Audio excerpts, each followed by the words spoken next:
Heat transfer का video number 9 topic चल रहा है हमारा हीट ट्रांसफ़र कक्षा 11 फिजिक्स। ठीक है, तो इसमें हेडिंग है हमारा ये समांतर क्रम में जुड़े चालकों में ऊष्मा चालन।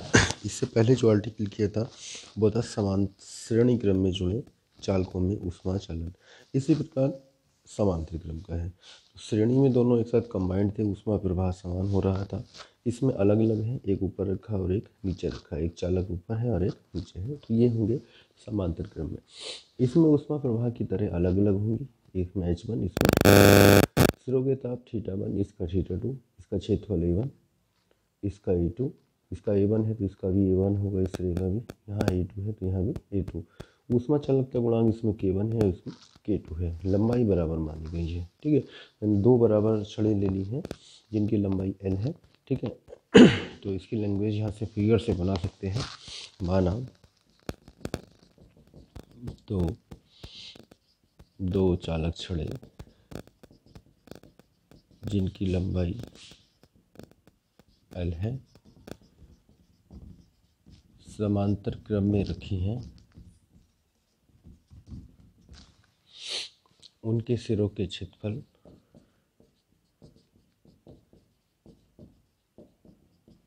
सिरों यानी एक छड़ का A1 व A2 है। ठीक, एक का A1 है, एक का A2 है। ऊष्मा प्रवाह की दर H1 व H2 है तथा ऊष्मा चालकता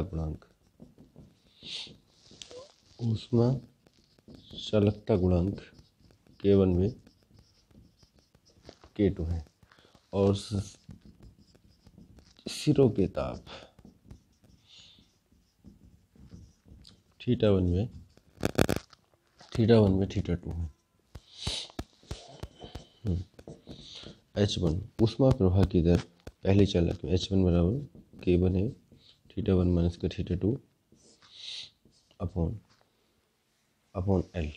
ठीक है, तो ये फॉर्मूला होता है H बराबर Q/T होता है, तो Q के θ1 माइनस का θ2, A की जगह A1 होगा, θ1 माइनस का θ2 इंटू T/L1L।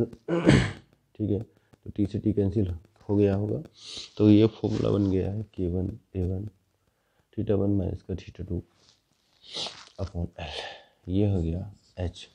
दूसरे चालक में ऊष्मा प्रवाह की दर नीचे वाली छड़ में, तो K2 A2 θ1 माइनस का θ2 अपॉन L। क्वेश्चन नंबर 2, इन कुल ऊष्मा प्रवाह की दर H इक्वल टू होगा H1 प्लस H2।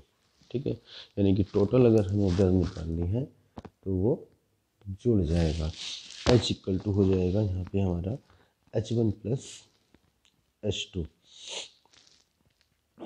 ठीक है, H बराबर H1 प्लस H2। यहाँ पे हम वैल्यू पुट कर देंगे, H1 का मान K1 A1 θ1 माइनस का θ2 upon L plus K2 A2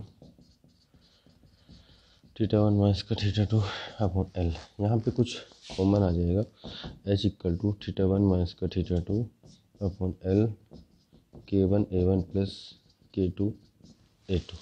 ठीक है, फिगर को हटा देते हैं, इसकी कोई खास आवश्यकता नहीं है। H आ गया, H इक्वल टू θ1 माइनस का θ2 upon L K1 A1 plus K2 A2। इसे चाहे तो इक्वेशन मान सकते हैं, क्वेश्चन नंबर 3। ठीक है, तो ये आ गई है दोनों चालकों में L से अंदर अगर डिवाइडिंग कर दें तो कोई दिक्कत नहीं, L से डिवाइडिंग किया जा सकता है, क्योंकि R के टर्म में हम ला सकते हैं। ठीक है, इक्वल टू θ1 माइनस का θ2 K1 A1 by L1 plus K2 A2 by L2। ठीक है, L अपॉन K R हुआ करता था, है ना, क्योंकि L अपॉन K सुना होगा R ऊष्मीय प्रतिरोध, तो उल्टा चल रहा है। अगर L1 अपॉन K1 A1 कहेंगे तो R1 होगा, और इसी प्रकार L2 अपॉन K2 A2 की बात करते हैं तो R2 होना चाहिए। ठीक है, तो H बराबर θ1 माइनस का θ2, ये होगा 1/r1 प्लस 1/r2। ठीक, H इक्वल टू θ1 माइनस का θ2 1/r1 प्लस 1/r2। तो ये एक फॉर्मेट H के टर्म में हमारा बन जाएगा। H बराबर θ1 माइनस का θ2 1/r1 प्लस 1/r2।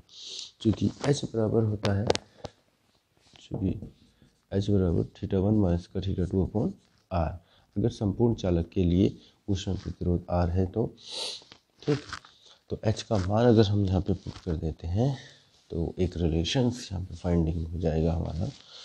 ये वाली वैल्यू यहाँ पुट कर देंगे, θ1 माइनस का θ2 upon R equal to θ1 minus का θ2 1/r1 प्लस 1/r2।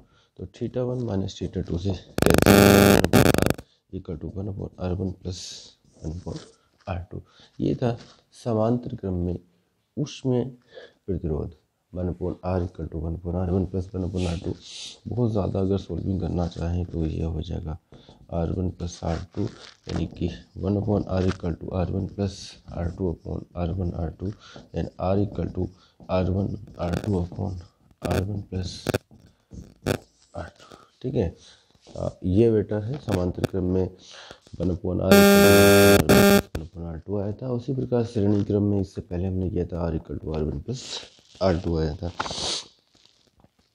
ठीक है, तो ऊष्मा प्रतिरोध R का मान निकल चुका है।